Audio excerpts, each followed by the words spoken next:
Good afternoon. So there is little bit of change in ordering for the list of the speakers. First speaker will Professor Mukunda. He is already quite well known, and I'm not giving any more introduction. So Professor Mukunda.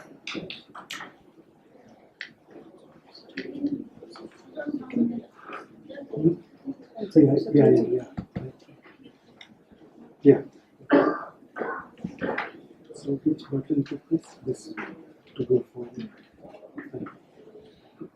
Thanks.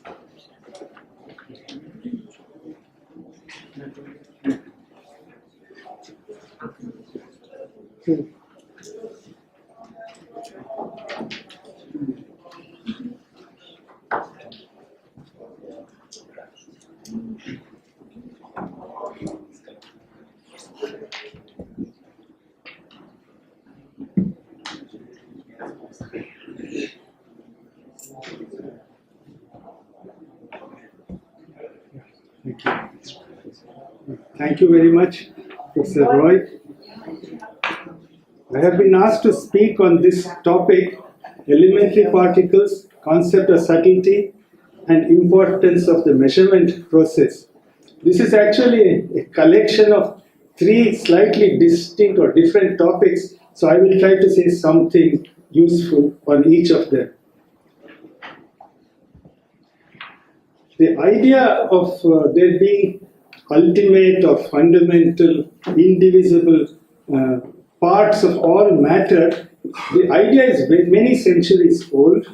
In Indian tradition, as you know, it goes back to Canada in 5th or 6th century BC. In Greece, it goes back to Democritus and Leucippus. And in the case of Buddhist philosophy, we're looking forward to hearing from Professor Chattopadhyaya later in this session.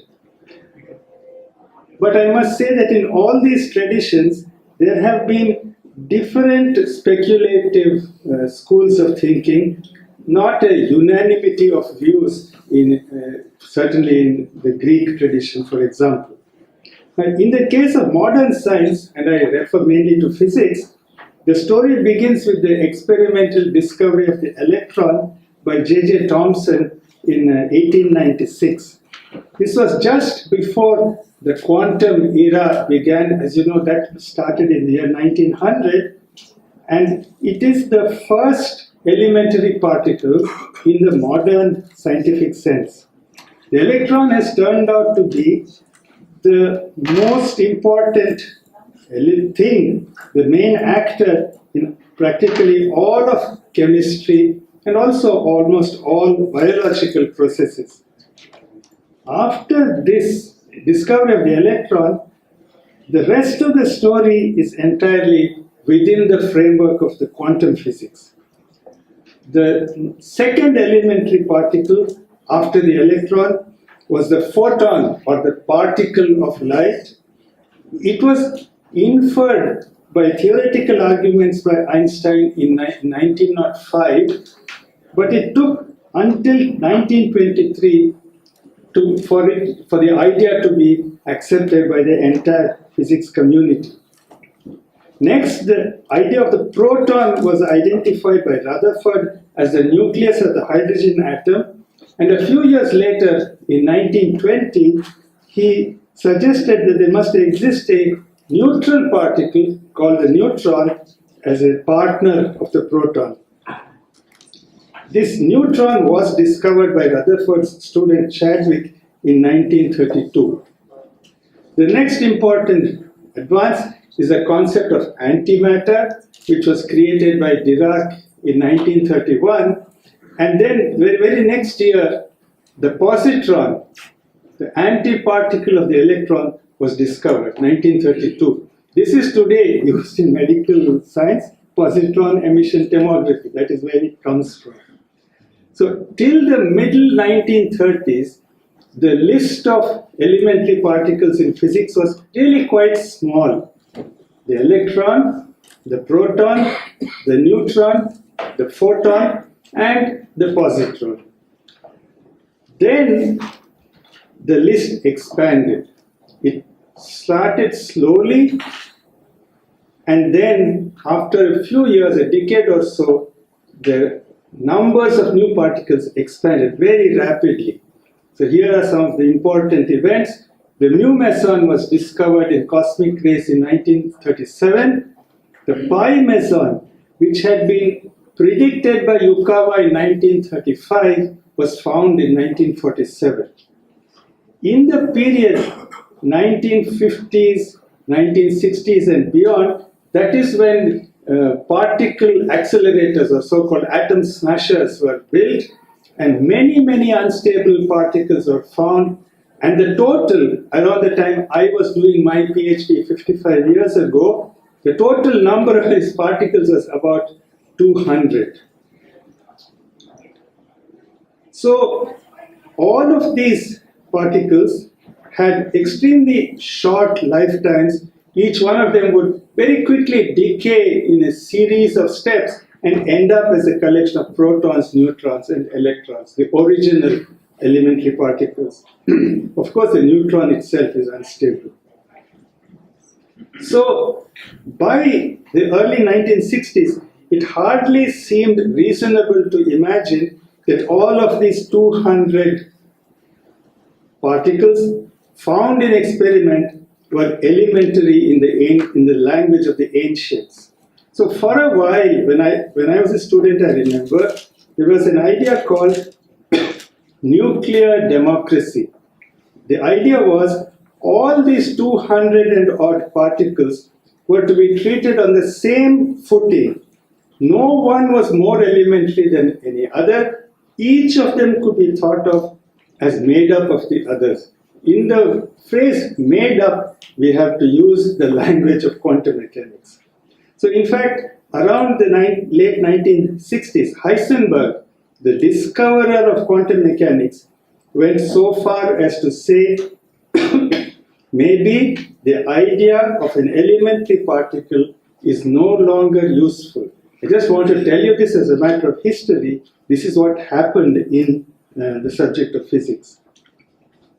But then, soon after, the pendulum swung again, new experiments were done, new theories were constructed, and gradually the idea of the elementary particle came back into favor. So it is in this way, through the growth of the ideas of different particle interactions and so-called internal symmetries, it is in this way that today we speak of the elementary particles underlying all else as being the quarks, the leptons, and the gauge bosons. Three kinds of particles. These are today believed to be the ultimate building blocks of everything else. But their numbers are also still large compared to the early 1930s. As of today, there are 36 quarks, 12 leptons, 12 gauge bosons, and most recently, many of you have heard of the Higgs boson. In this counting, I include antiparticles also. So, all things considered, if you look at how it developed from the early part, about 100 years ago till now, the concept of being an elementary particle is not fixed. It has become fluid or relative. It all depends on the range of energies or the processes that you are considering. If you limit yourself to the processes in chemistry or atomic physics, we think of electrons, photons, and atomic nuclei as elementary and unanalyzable. What I mean is, it is not necessary to ask about their parts for such processes. If you move up in energy a little bit to low energy nuclear processes or medium energy nuclear processes, then you say the elementary entities are the proton, the neutron, the pi meson, and the photon. And there is no need for this part of physics to deal with their substructures. Then with really high energies, what is today called the realm of high energy physics, we have the list of elementary particles I just mentioned, namely the quarks, the leptons, and the gauge bosons. So in this realm, even the proton and the neutron are to be treated as composite objects. So the main lesson is that in this way, the idea of an elementary particle shifts with the energy scale that you are dealing with. At the highest presently available energies, that is in distance terms, down to distances of about 10 to the minus 16 centimeters, we say that quarks, leptons, and gauge bosons are all elementary without any structure. This statement may change when experiments are able to go to even higher energies. So this is the main message about elementary particles. It is not a fixed concept. It keeps changing with the energy in the way I have described. So I feel these ideas are new in the historical scale. It is impossible to imagine that any of these ideas could have been conceived of when ancient philosophical systems were created. It's just natural that there was no way to think of these things at that time. Next, I turn to the subject of concept of subtlety. Initially, when I got the letter from Tibet House and I was asked to speak on this topic, it was not clear to me what was intended. Then the concept note from Professor Roy came, and then it became clear that what he had in mind was the possibility that there are things in nature which are so fine, so minute, that they escape our senses, plain unaided senses. This is of course true of all the elementary particles which I have described in the last few minutes, because for all of them we have to use the language and the framework of quantum mechanics. We can neither see, nor feel, nor smell a single electron, a single photon, a single proton, etc.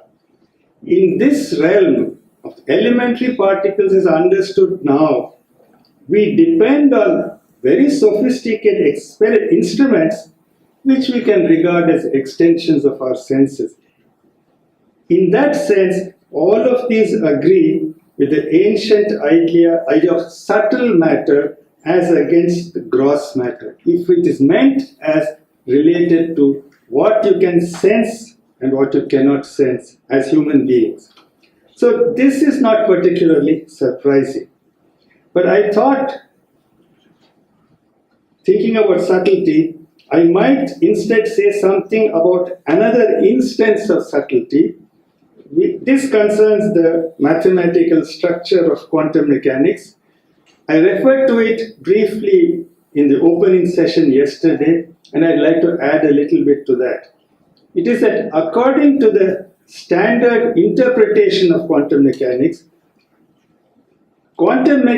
does not give us a pictorial description in any sense of what happens, in quotation marks, in processes at the microscopic level, at the atomic or subatomic levels. What is quantum mechanics? It actually is a set of precise mathematical rules of calculation, whose results are then to be compared with the experimental results. The rules themselves are only to be used exactly so, as rules. You should not imagine that they describe some mechanism, some internal gears and wheels which are at work in these processes.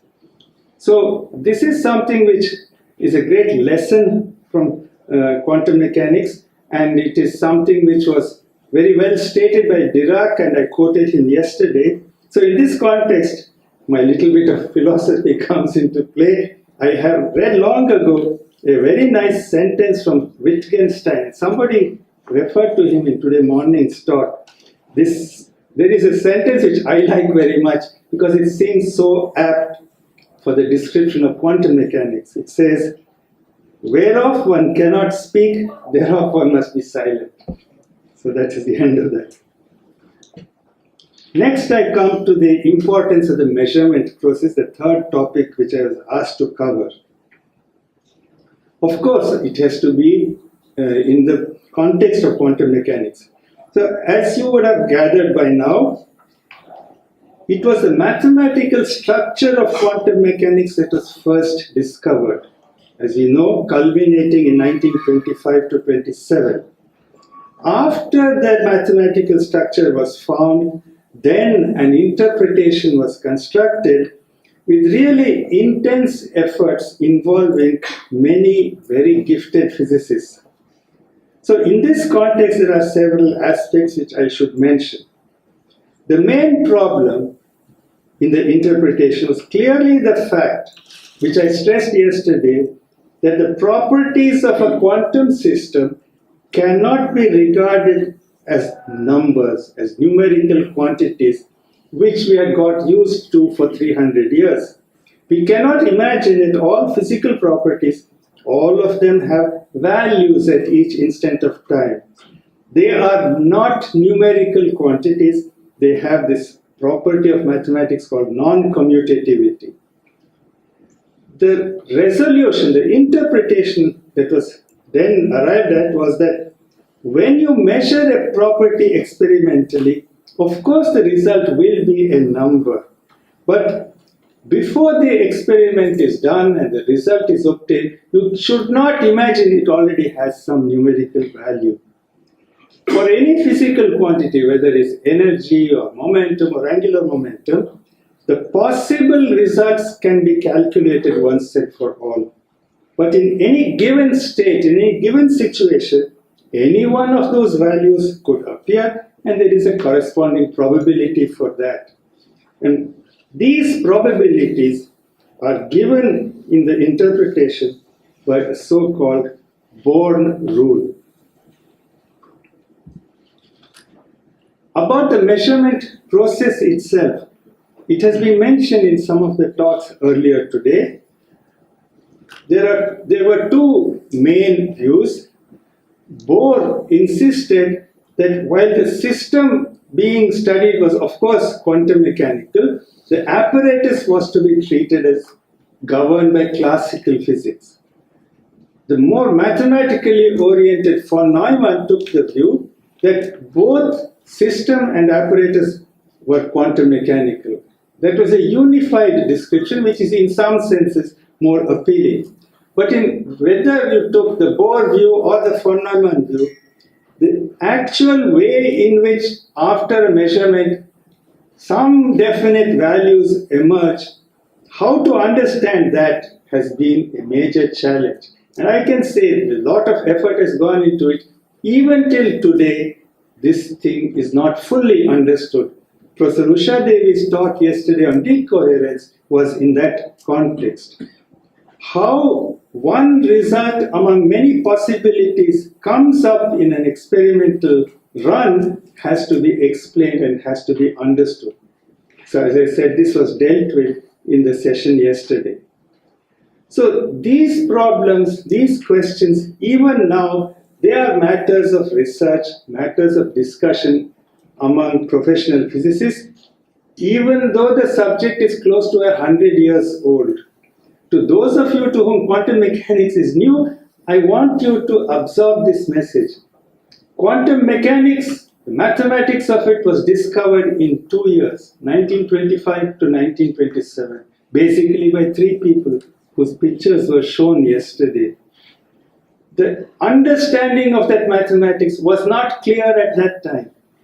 It took 5-10 years to understand exactly what was the meaning of the mathematical structure, and there were leading physicists at that time, Einstein, Schrödinger, and de Broglie, who were not happy with the interpretation which was given by Niels Bohr and others around him, like Heisenberg and Dirac and Pauli and so on.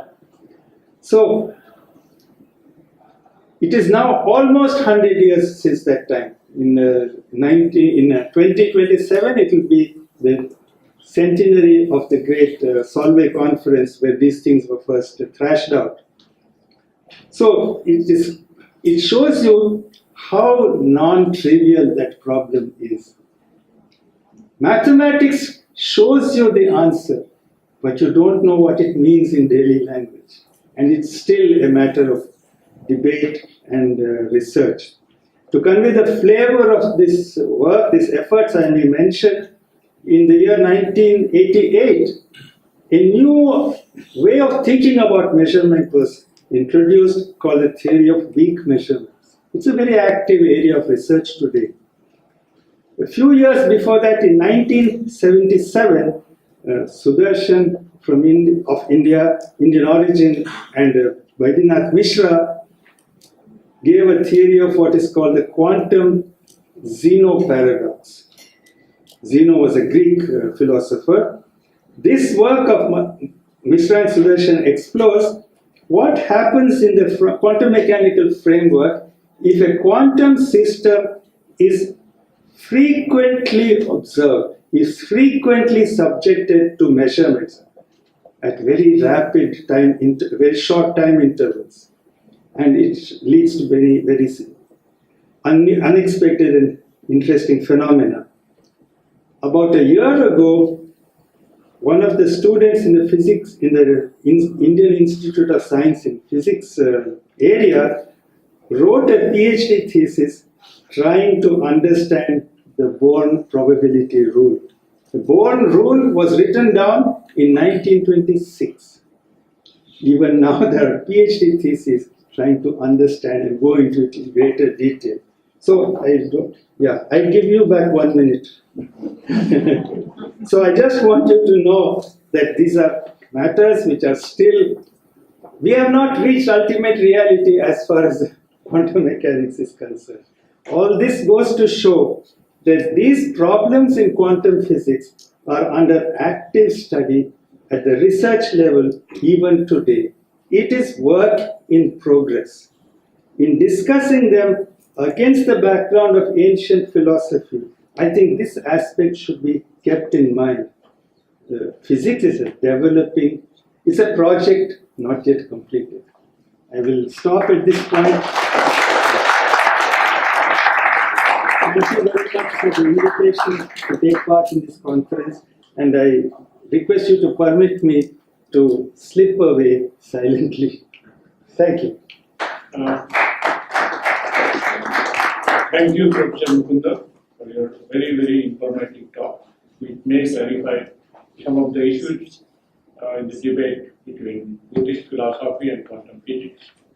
And he rightly pointed out one very important aspect, that before development of most of the physical theories, mathematics were developed. Like before discovery of general theory of relativity, Albert Einstein, the Riemannian geometry was discovered in the previous century. Similarly, for quantum mechanics, the mathematics were developed. So, how the mathematicians, they conceived of mathematics? Is it creation of human mind, or is it like laws of nature? Mathematics is something like that. We don't know, and still the reality of mathematics is going on. Okay. Next speaker is Professor Madhumita Chattopadhyay. She is very well known Buddhist philosopher from Jadavpur University. So, Professor.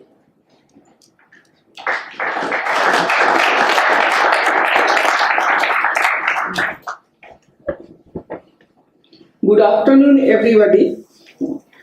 I feel honored to be invited by the Tibet House to participate in this wonderful two-day seminar, which is actually an interdisciplinary one, where both eminent scholars in the field of nuclear physics and neuroscience and Buddhism are taking part.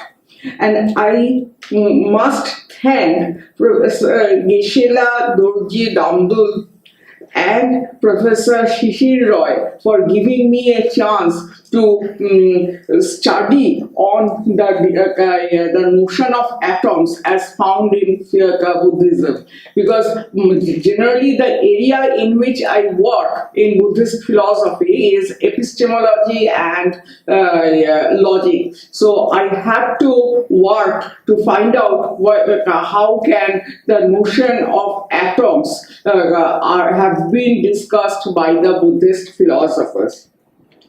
And I must thank Ms. Pooja Dobral for making my work easier, because today in her lecture she had introduced the topic which I will try to develop today.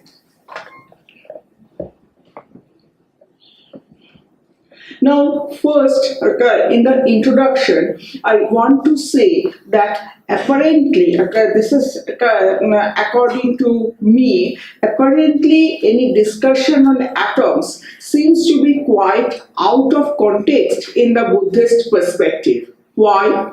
Because the entire focus of Buddhist philosophy, as we all know, is on the eradication of human suffering, which is technically known as the stage of nirvana or enlightenment.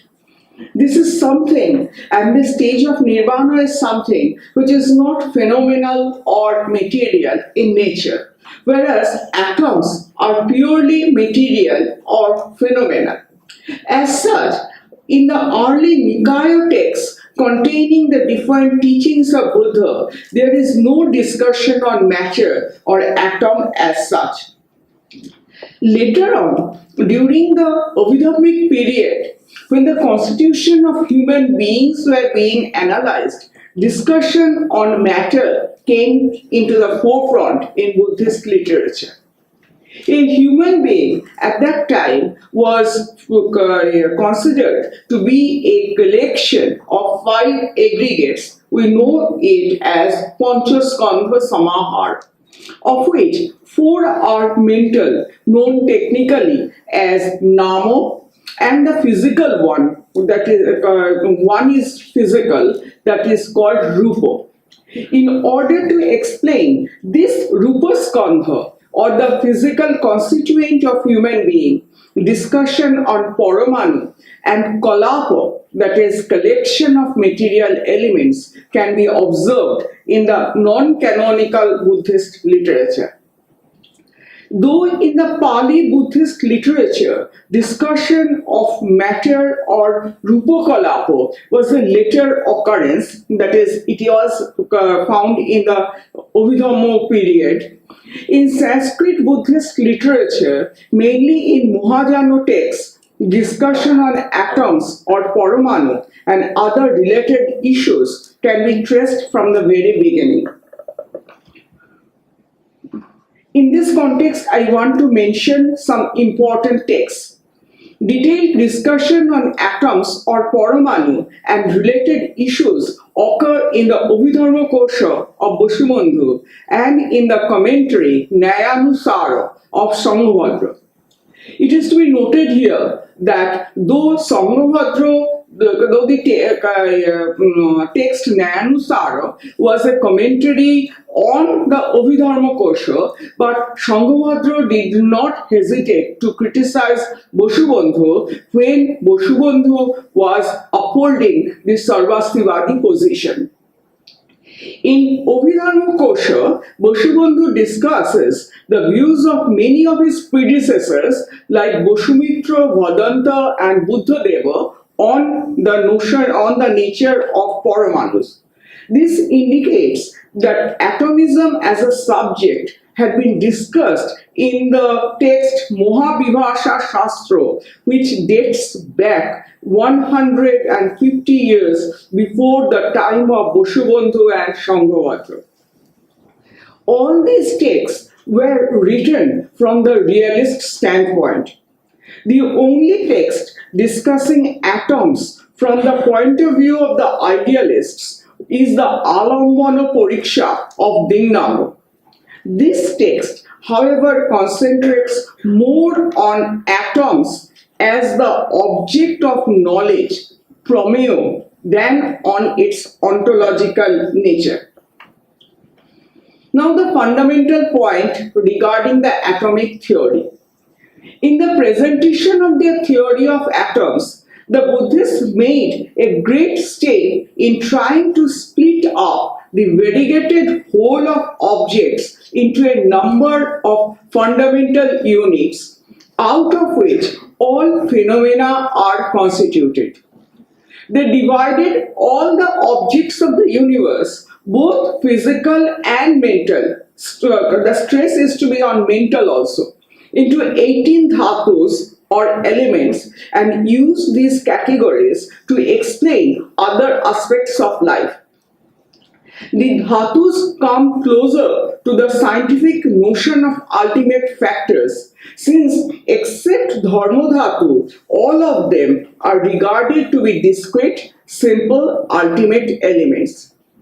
This attempt to reduce the complex phenomena into small number of simple and uniform ultimate units played vital roles in Buddhist philosophy. In the auto-commentary on verse 22 of the second chapter of Abhidharma Kosha, Bosubandhu states that the term Paramanu, which I am translating as atom, stands for the most subtle Sarva Shuksma element among the aggregates of matter, which he calls Rupa Sanghata.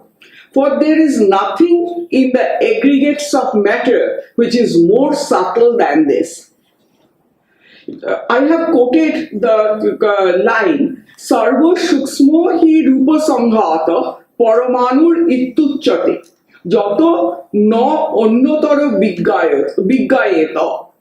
From this line, it is clear that what is meant by Paramanu here is not the atom as understood in the ordinary sense, that is, a single real entity. Paramanus can be a single entity molecule or a composite molecule.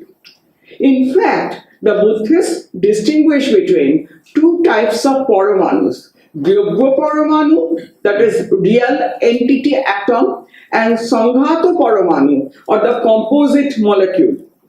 Of the two, Drabya Paramanu, or the real entity atoms, are those which do not have any parts, like the earlier part, former part, or the latter part, and hence are devoid of all sorts of form.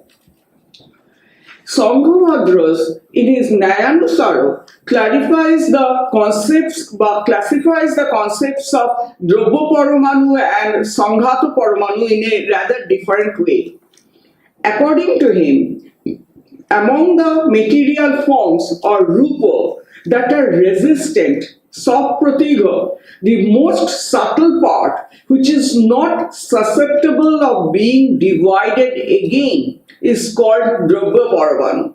It is this Paramanu that is called the smallest material form, or ultimately small among matters, as there can be no further parts. An agglomeration or multitude of such onus, that is the Paramanus, that are mutually combined and necessarily inseparable, but which are not susceptible of disaggregation, receives the name Sanghata Paramanu. Now, wherein lies the difference of the Buddhists with the Vaisheshika philosophers? Because we all know that the Vaisheshika philosophers admitted the existence of Paramanus. Unlike the Vaisheshikas, the Buddhists do not regard the atoms as eternal. The atoms, according to the Buddhists, come into being from time to time and then get destroyed, lapsing into nothingness. Thus, the atoms of the five sense organs and their objects originate out of the four atoms of the elements and would instantly be destroyed if there were not the sustaining power of the Mahabhutas. Hence, every derivative atom has within it one atom of each of the Mahabhutas, which would help in the sustaining of it. But these Mahabhutas are not themselves permanent. They are also subject to origination, continuance, decay, and destruction, followed by a new cycle of origination, continuance, etc. According to Boshubandhu, the number of real entity atoms that go to constitute the composite molecule in the world of desires, Kamaloka, varies in different cases. Except the cases of sound and the sense organs, all other substances of the world are composed of 8 kinds of such Drobya Paramanu or real entities, and not less than 8 kinds. These 8 kinds of real entities are the 4 fundamental material elements, that is the Mahabhutas, and the 4 derivative material elements, namely their visible form, Rupa, odor, Gandha, taste or Rasa, and tangible form or Sparsha. The Abhidharma Kosha provides a list of the nature, functions, and attributes of each of the 4 Mahabhutas. The attribute of earth is solidity, and its function is to support. This has been pointed out by Puja in the morning session. The attribute of water is moisture, and the function is cohesion. That of fire is heat and ripening. While in the case of air, these are respectively motion and expansion. Every composite substance of material object contains at least one atom of each of these 4 Mahabhutas of earth, water, air, and fire, in addition to the other elements. Depending on the predominance of one over others in a particular object, the presence of that Mahabhuta is felt by our senses in that object, though all the 4 can be apprehended by the sense organ of touch. The Mahavibhasha states the relationships with similes in the following manner. First one relationship is producing. It belongs to all the 4 Mahabhutas, just as a mother gives birth to the child. Reliance, which belongs to fire. The simile is just as a disciple relies on his teacher. Third, establishing, which belongs to earth, just as the earth holds or sustains. Number 4, sustaining, which belongs to water, just as food supports food. Nourishing, belonging to air, just as water nourishes the roots of trees. Now a problem arises. If all the 4 Mahabhutas are present in the composite molecule, then how can the differences in the nature of the substances be accounted?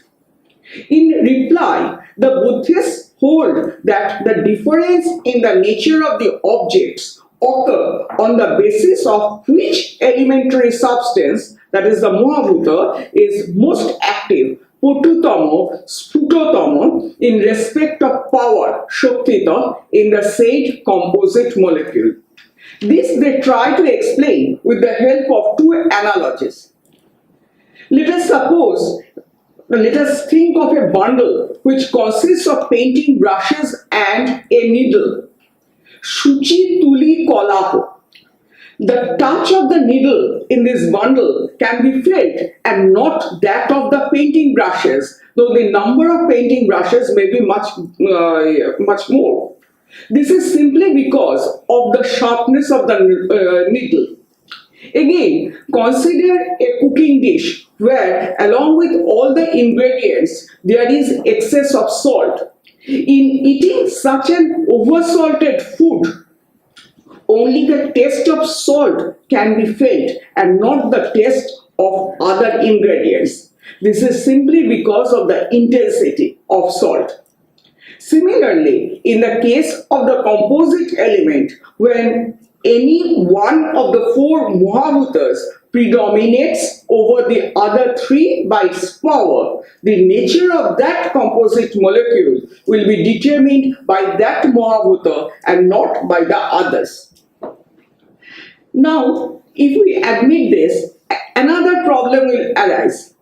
If it is said that in a composite molecule, one Mahabhuta predominates over the other three, and if the nature of the object is determined by that dominant Mahabhuta in spite of the presence of the other ones, then the question is, how can the presence or coexistence of the other Mahabhutas be known when they are not felt?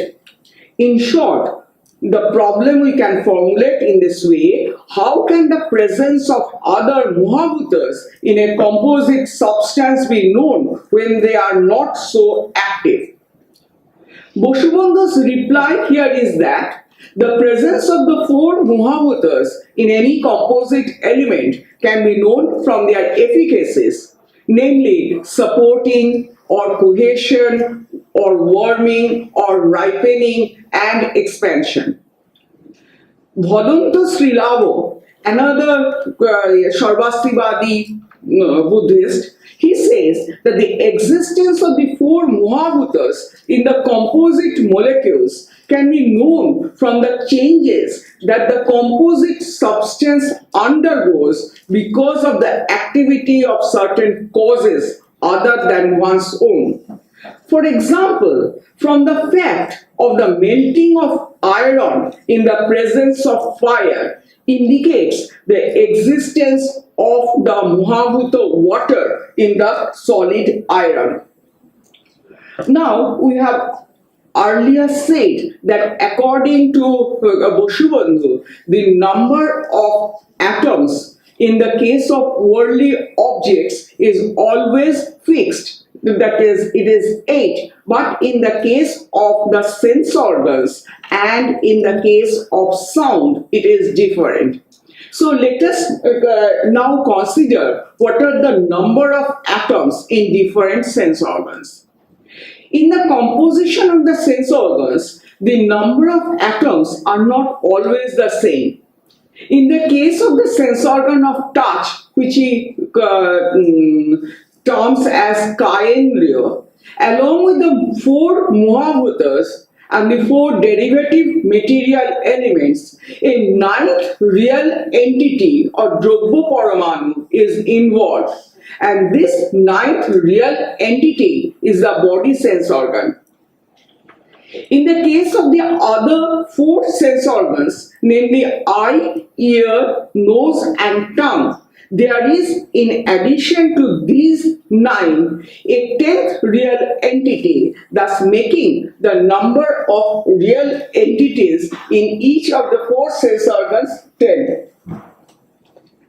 These 10 drobyas are the 8 substances already mentioned, the bodily organ and the real entity of the respective sense organs, eye, ear, etc. These sense faculties can function only being dependent on the bodily organ. Now, in the context of sound, the case is a bit different. In the case of sound, the number of real entities becomes 9, 10 or 11 depending on its cause. That is, whether the sound is produced from any bodily organ or from any material object. For example, the number of real entities in the case of a clapping sound is different from the sound produced by the tongue.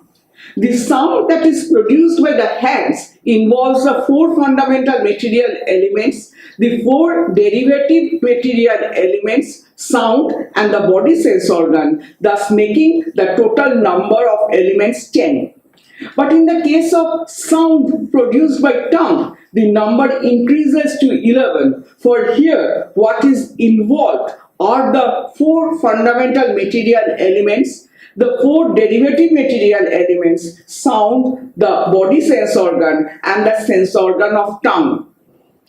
However, in the case of the sound produced from material objects, the number of elements is 9 only, for there is no need of adding the bodily sense organ or any sense organ. What is required are the four fundamental real entities and four derivative material elements and the sound. Thus, in the case of sound, the general formula can be the number of elements in sound is always greater than the number of elements of the causes of the sound by 1. The cause of sound may be any material object like a bell, or it may be a body part like the hand, or a sense organ like tongue.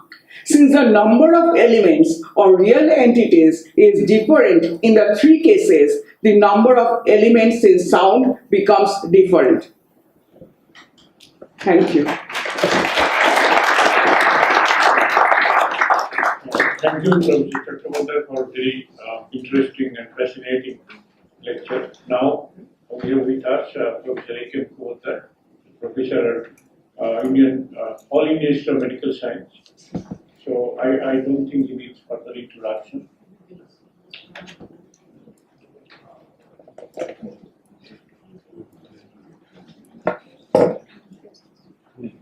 He's coming.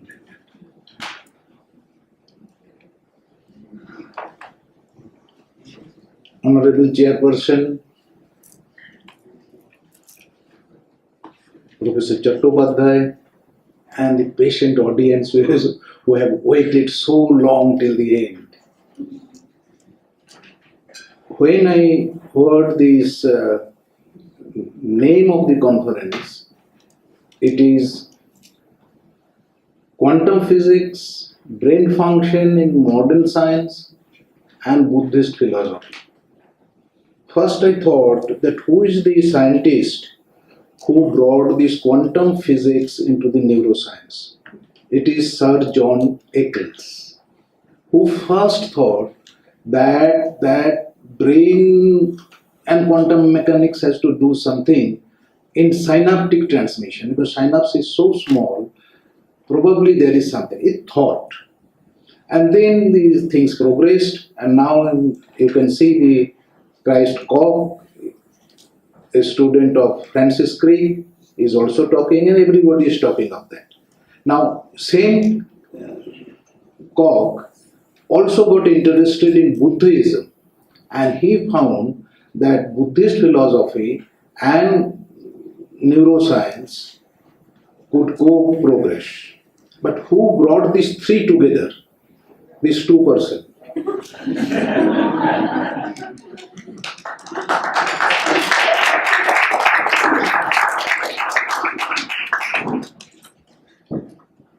Now, Michael Geisinger is considered the godfather of cognitive neuroscience, and George Miller, a founder of the field of the cognitive psychology, coined the term cognitive neuroscience in 1977. First, at the outset, I want to distinguish between perception and cognition. Perception is a process of receiving and analyzing the external world by the cognitive apparatus of the system, distinguishing signal from the noise. On the other hand, the definition of cognition in textbook of neuroscience, it refers to all the processes by which the sensory input is transformed, reduced, elaborated, stored, recovered, and used. That means cognition extends from perception to action. In between there is a decision. There are terms like precognition, when you are cognizing ahead of time, and also metacognition. Metacognition is the act of thinking about one's own mental processes. But we all think that it is the brain only organ which cognizes. with this view, I personally do not agree. Brain is important, but it is not the only organ which cognizes. So, but there is a nervous system, which the central nervous system is the brain is the head, and you have somatosensory system, you have spinothalamic tract, you have posterior column tract with different types of sensation. Similarly, visceral sensation, proprioception, and now there are a lot of disease which has been identified as cognitive disorders. I am a pathologist by profession, so I deal with the disease mainly. Now, cognition, as I've been told, that has a major unconscious processing. Cognition itself is a conscious process, but conscious is a major unconscious processing. And three persons' names always come: Helmholtz, Sigmund Freud, and Libet. Now, types of unconscious: implicit unconsciousness, implicit memory, learning, implicit skill, and attributed to the stratum, cerebellum, and amygdala goes to Helmholtz. And the dynamic unconscious, where there is a conflict things going on, that is goes to Sigmund Freud. And pre-conscious, the Libet's experiment has been described by Rabindra Nagendra yesterday. Now, there is a difference between subconscious and conscious processing in the brain. Contribution, might, there is a culture, mythos enriches the subconscious, whereas the logos enriches the conscious. Time mode, subconscious works only in present mode. On the other hand, conscious works at the past, present, and future mode. Then there is also EEG characteristic. But one thing is important, that behavior. Subconscious determines the automated reflex behavior of rigid nature. Consciousness determines the flexible conscious behavior. And this is the paper which came in the Nature Neuroscience, that it takes about 10 seconds before the entire things come to the consciousness level. But what does it mean? It means that there are many events going on between this signal and consciousness or awareness. Now, what are those steps? These have to be addressed. This is Libet. Cognitive neuroscience has been expanding by these two techniques, neuroimaging techniques and computational neuroscience. Now, neuroimaging techniques, there are anatomical imaging and the functional imaging, like functional NMR, and then PET, and there is computational neuroscience. This is only image, that this part of the brain is working in this state, or this part is engaged in this state of consciousness. And during meditation, there is a posterior anterior shift and from peripheral to center shift that we have seen in the morning. This imaging is also used in diagnosis of many diseases, nothing to do with cognition. But I will refer to one case later on, that where this imaging has helped this cognitive disorder and its therapy also. Now, there are many criticism and caution about these imaging techniques, and all of you know about this, that it has relatively low resolutions. Many things are unverifiable with the equipment used. There are many incorrect assumptions. The brain works this way, brain works that way. Now, your assumption distinguishes noise and signal. Suppose for me, this kind of thing is a noise. But for a cognitive scientist, he thinks, no, this is not noise, this is a signal. So, what assumption we are working? This is very, very important. And Then there is another point, there is no quality control of this equipment, their calibrations, and number of cases which have been studied are very few to be statistically analyzed. So one should not draw conclusion out of this imaging. Imaging technique has helped, particularly in pathology. But how much it has helped in cognition, that has to be, we have to wait. In all probability, we do not currently understand the brain. And individual or even groups of neurons cannot see, feel, think or behave, and yet neuroscientists often talk about them as if they can. Now, this statement can be interpreted in two ways. If you are a hardcore scientist, physicist, you will talk like that. But I will not buy this argument. I differ from this. Every neuron can feel because they are living cell. And brain is a community of neurons, 100 billion neurons.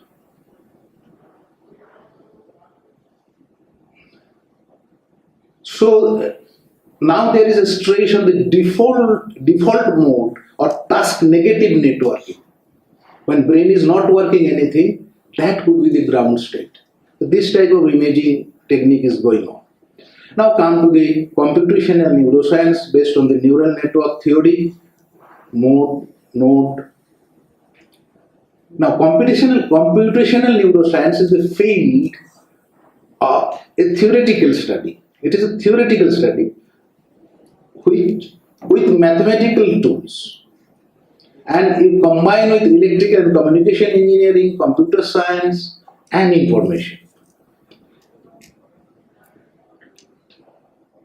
The problem with this computational neuroscience is that they assumption that they are not living thing. The brain wires are alive. They are live wires. Cognition is a function of living entity. So life remains for 5-7 minutes even after the heart has stopped. Now there is a suggestion to overcome that. They study brain as a sensor of behavior. Look at the behavior which led the evolution of brain. Look at the behavior of the animal which led evolution of the brain. So, and brain acting as a sensor, as a whole. Now, these are the neurons at the cerebral cortex. You note from this picture that dendrites are going up.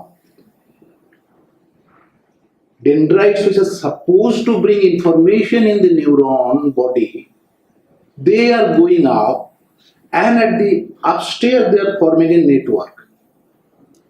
So, is it true, or could it be that the brain acts, the upper layers of the cerebral cortex acts as an antenna for the informations all around? And in this sense, I coined the term and concept of supracortical consciousness. Supracortical consciousness. Look at this. Now the scientists have come to the cellular cognition, molecular cognition, bacterial quorum sensing. A Nobel laureate is speaking, James Shapiro, the bacteria are small but not stupid. I want to bring another point. There is no perception and so no cognition in ganglion, in interneurons of spinal cord, or in nuclei of thalamus. So neurons, are they solely responsible for cognition? In a ganglion, there is no cognition. There is only signal transmission. So what is that cell without which there is little perception in the nervous system? And attention has been drawn to astrocytes. Astrocyte is a glial cell, and the glial cells are 10 times more, 2 to 10 times more than the number of 100 billion cells in the brain. These glial cells, one glia, astroglia, cover 5,000, 10,000 synapses. What do they do? Why? It is a neuronal talk. Another cell is coming and just catching on the synapse. This astroglia produces ATPs 20 times more than the neuron, and then they deliver these ATPs to the neuron.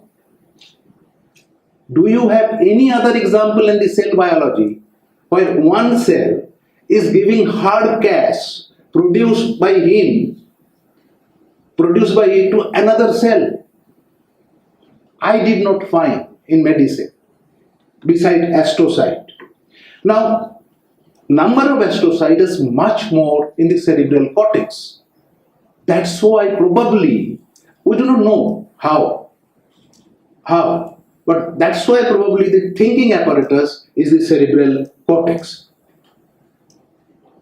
Now there is another paper has come just October 2025 in the neuron, that cerebellum, the cerebellum, which has been supposed to control the movement and behavior, particularly the muscular movement, does the quality control of the mind. Quality control of mind. And they have imaged and they have found that this is the cortex area which is done by this, and you see for this cognition, the cerebellum, this much area is involved, and everybody's cerebellum cognitive image is different according to their cognitive state. The cerebellum has come into the picture. This is 25th October paper in Neuron. That means we do not know everything about the brain.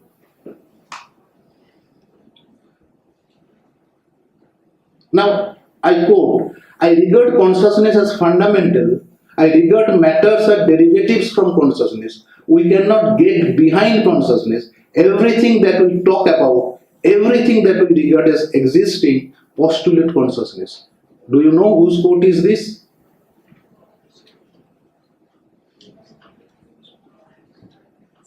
Max Planck, the father of quantum mechanics.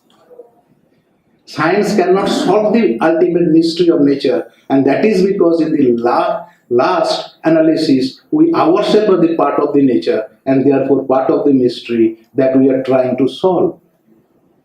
So Planck's constant of space and time or energy show us only the cognitive limits of human mind at present state. Planck's constant show us the cognitive limits of human mind, I'll say, at the present state. Now, there is a beauty. This I was telling that I'll refer to another image.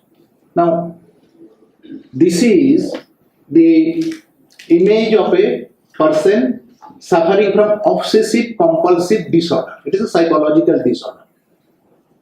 Now, when you give the drug therapy, you see the image changes. When you give psychotherapy, this also changes. That means mind affects matter. Now, this picture is from the textbook Principle of Neuroscience, and Kandel is the first author of this book. Interesting thing is that I took this picture, make this slide.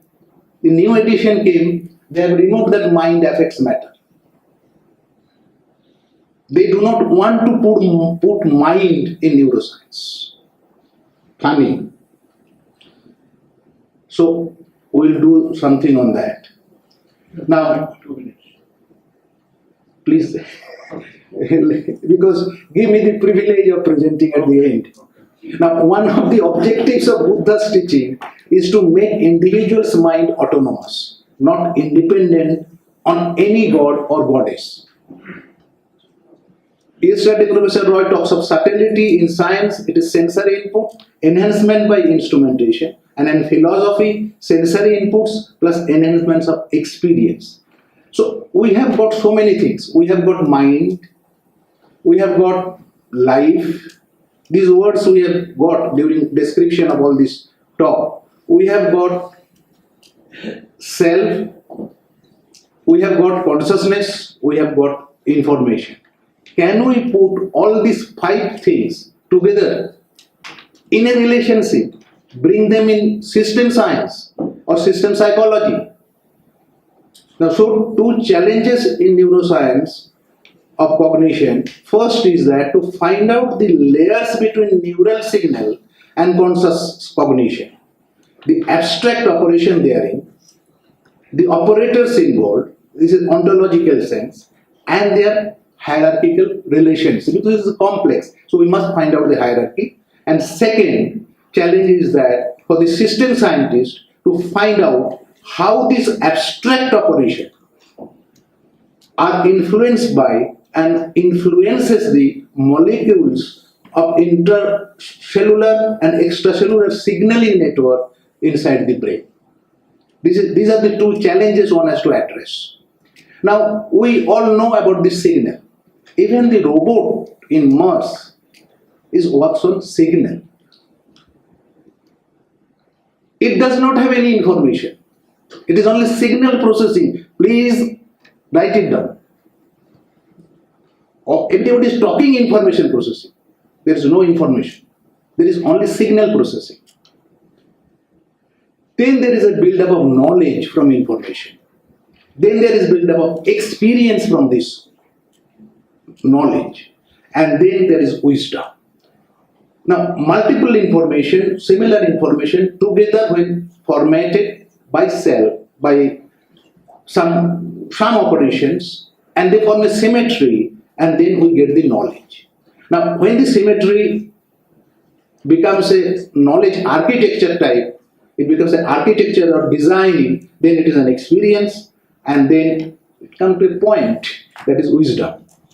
Now, this you may call that this is a factual knowledge, this is informative knowledge, this is formative knowledge, this is transformative knowledge, and this is sublime knowledge. If you want to talk in terms of knowledge, if you want to terms of information, there is a space-time construct of information is signal, Shannonian information, Gödelian information, information manifold, and it could be called information crystal. Now, what converts signal into information into knowledge, knowledge into experience, and experience into wisdom? Do we have any instrument, any device, any equipment which can convert signal into information? No. Forget about the other steps. So, this operation 1, operation 2, operation 3, and operation 4 are the research frontier. These are the layers by which the signal come to the conscious level. Now, by popular terminology, this operation 1 we have called mind. Operation 2, maybe in operation 2 there are 2A, 2B, 2C. In operation 1 maybe 1A, 1B, 1C. These will be the details as we explore. So, operation of self, then operation of life. Without life, there is no experience. An inanimate object cannot experience. And without operation of consciousness, there is no wisdom. So, in this sense,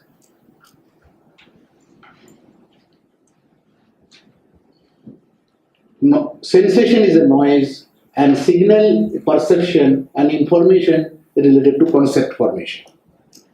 Now, this is the layer between neuroscience and cognition. This layer has to be understood if you have understood that. Now, there is sensory input,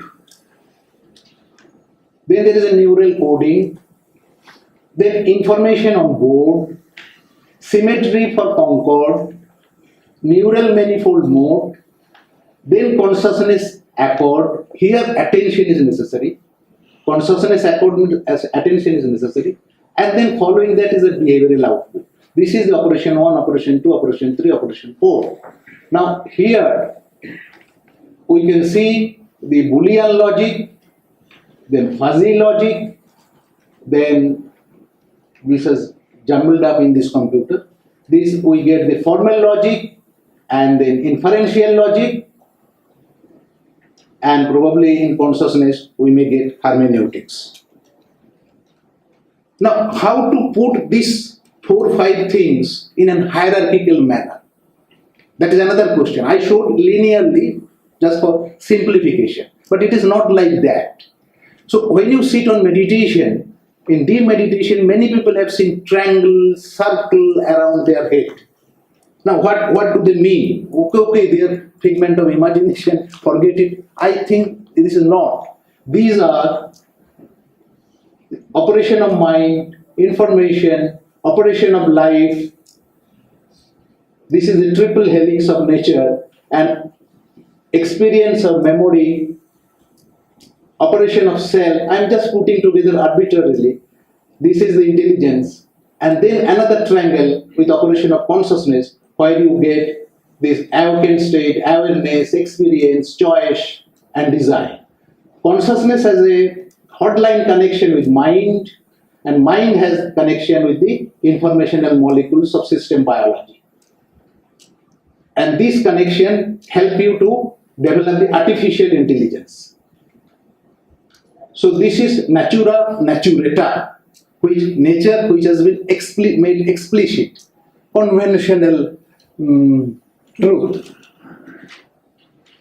And then you get the natura transformans, and then you see the natura naturans.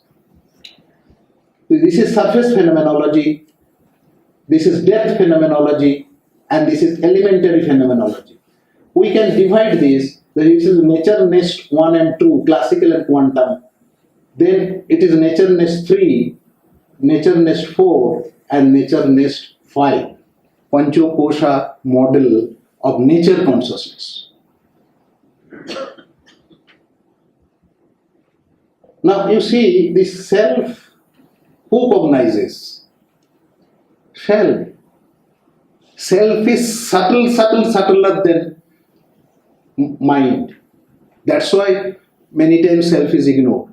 Mind reports to self.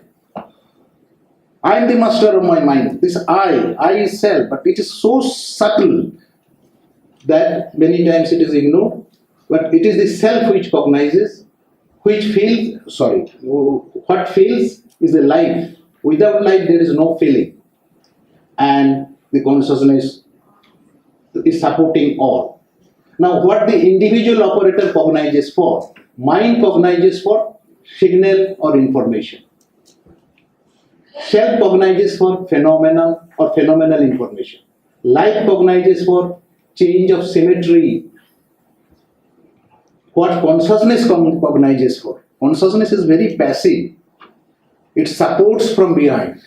But it also cognizes for attitude. That's why in management, the word attitude is very, very, very important. People takes people, employ people because of the attitude. So in local science deals with energy, matter, time and space. I come to conclusion. And in non-local science we have mind, self, life principle, and this local science and non-local science are connected by information. So what we have to do, the physicists have to do the science of information. I presented this in the towards science of consciousness, which was held here, this Hameroff and Hameroff's. Every year it is being held. One is in the Arizona and the others. Right? And so we have to start with the science of information, which will unite with the science of mind. So here quantum physicists, Buddhist, and neuroscientists can meet. Again, thank you.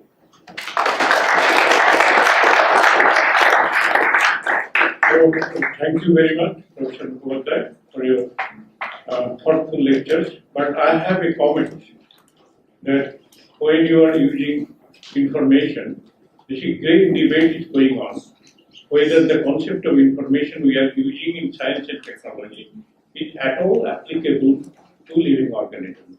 The simple fact is that so far information theory which have been developed by scientists all over the world, they did not contain semantic aspect. And nobody is able to formulate information theory with semantic aspect. That's why people are becoming very skeptic whether at all information, what information can be used in this context. Okay, replace it. Yeah, but Replace it appropriately. that needs semantic aspect. Meaning, I mean, that is, yeah, after some stimulus is coming, ultimately brain has to interpret. This is apple. That is called semantic aspect. Okay, thank you. There will be no question answer session because we are running behind the time and we have to wind up. So, maybe valedictory session. Yes. Thank you. Thank you to all our panelists for the wonderful session. Now may I request Ms. Nisha Puri to honor our panelists with the kata and the Buddha statue. Thank you.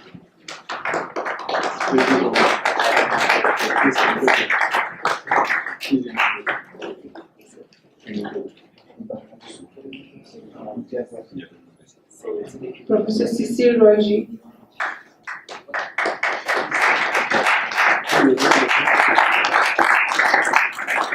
Professor A.K. Mukhopadhyay.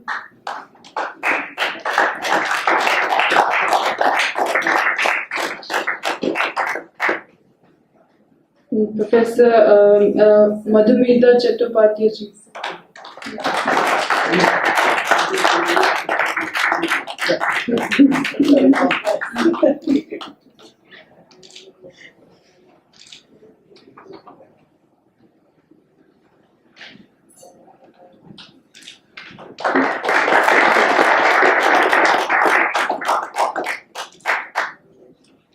Thank you. We'll be starting the valedictory session in 2 minutes. Kindly be seated. Thank you.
It has been the most wonderful and enriching experience for me personally, and if I may vouch for everyone present here.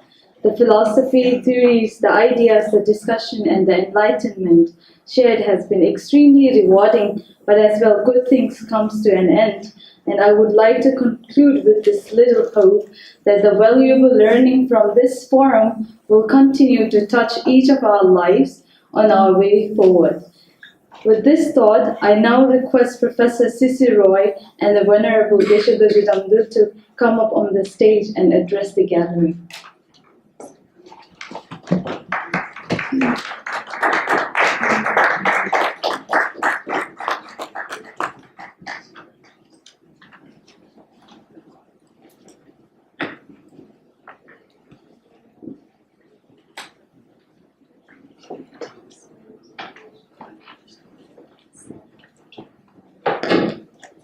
It's going to be a very quick valedictory session.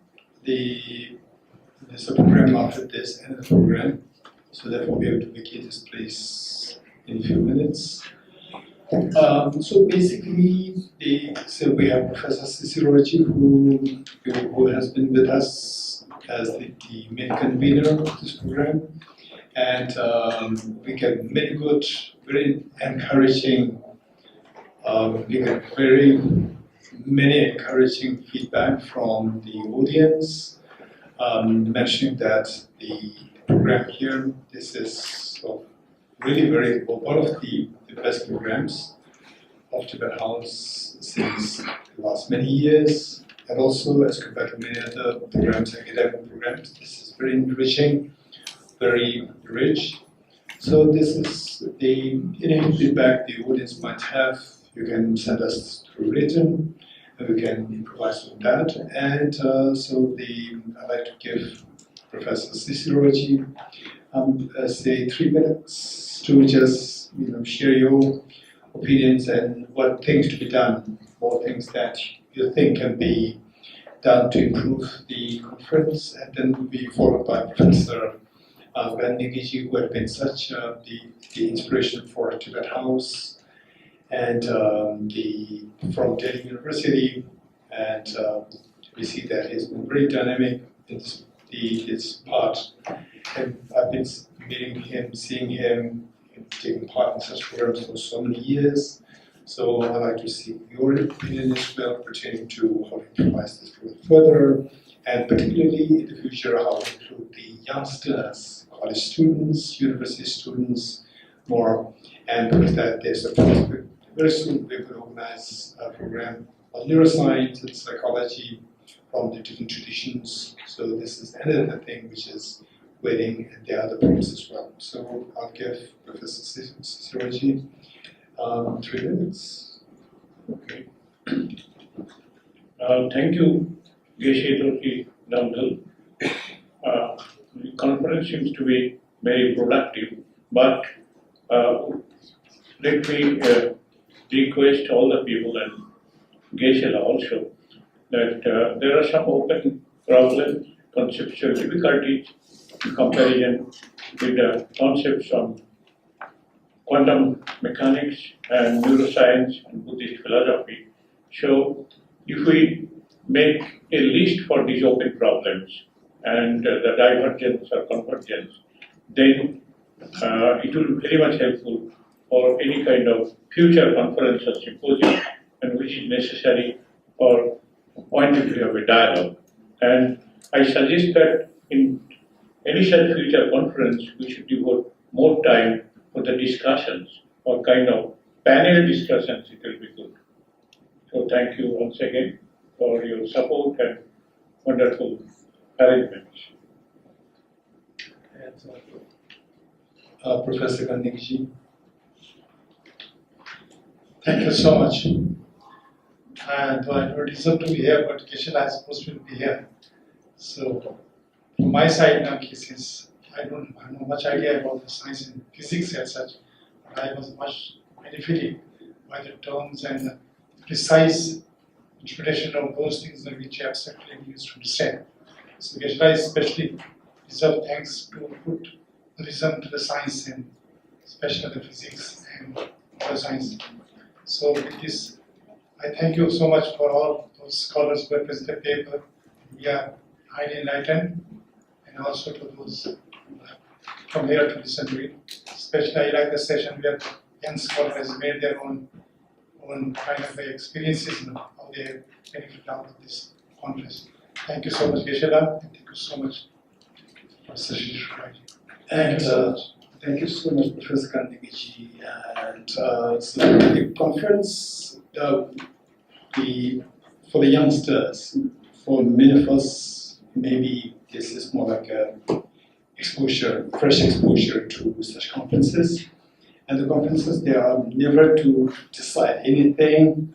It's just to acquire knowledge and to be exposed, and then to see how much we can be more active in terms of thinking, become more open. So nothing to be decided, nothing to be that, okay, my point of view is before, and then somebody else will put down the other view. This has nothing to do with that. It's only a process of learning for all of us, one. Then number two is, see, this is more like a semi-academic conference, and the topic-wise is very rich and very academic. So the best thing for us is always try to maintain the rigor of this program as it is, to be academic and see how not to involve religiosity in this. That is so important to maintain it as academic, because there are so many academic parts from the various philosophical traditions, neuroscience, quantum physics, and so forth. So these things should be put together. And then if it is maintained a very pure academic, then the people can really learn from these things. Otherwise, later on, when Tibet House organizes such programs, okay, this is Tibet's program, again, this will be religious every year, so we are not really interested. Whereas if it maintain the rigor of this program, and keep it very academic, and it's not necessary that we have to decide everything here in this two-day program. I say whatever positions that you like to share, we share, and others you also learn from others. It's not necessary that, for example, say I say something and somebody outrightly rejects me. It's fine. So what's the so from there, the point is just seeing how to maintain the rigor of the academic quality of this conference. And I would say that overall speaking, for the last many years since 2009 here in Tibet House, I see that the programs, they are now becoming richer and more qualitative. So I would say that it is, so although people may feel that always the people mentioning my name, by initiality, without these people behind me, so this would not really have happened. For example, our secretary, Tenzin Chudunma, I think she's here. Tenzin Chudunma, please give her.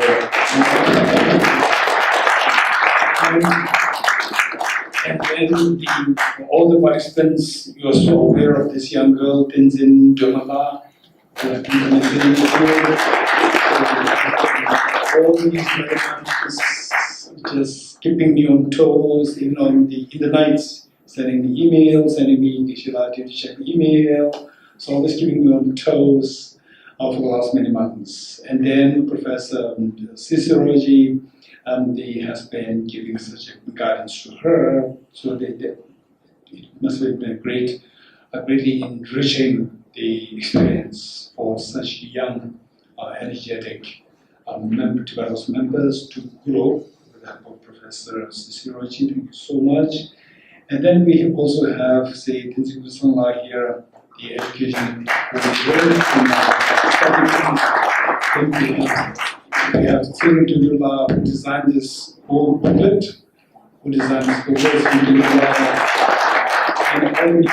material in this were given by, the raw materials given by Professor Ciciroji and myself, and actually put them in given a proper shape by Tenzin Dumala, the same.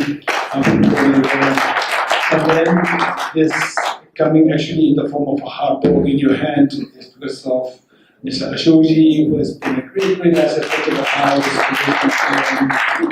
And then we have Mr. Sabella behind all the participants.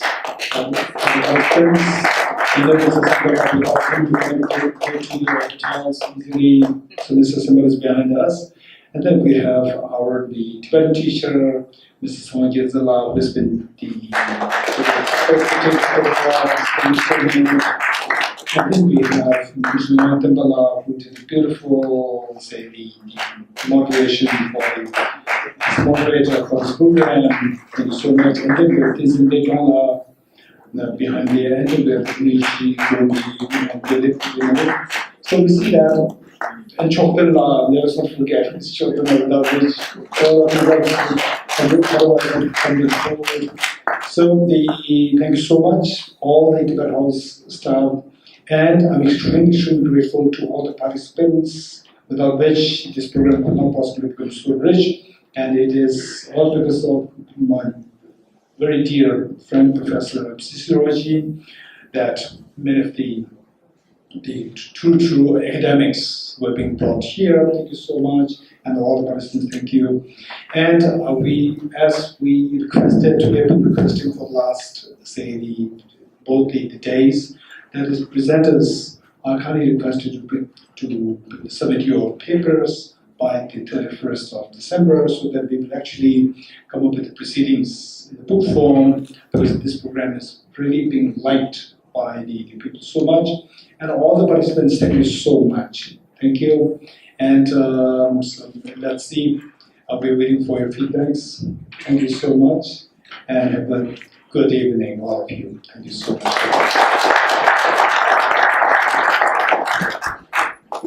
Thank you all. And with heartfelt gratitude, I would like to thank all the audience present for your valuable time, and to all the esteemed speakers and the chairperson from all across India who came to grace the occasion and enlighten us. And I'd like to thank Professor C.C. Roy and the Honorable Keshav Damdullah for guiding us through all the time. And last but not the least, I would like to thank all the colleagues, that this conference wouldn't be possible without them. And with this, I bring the curtains on the enriching conference, and good night. We'll meet you all our next conference. See you again. Thank you.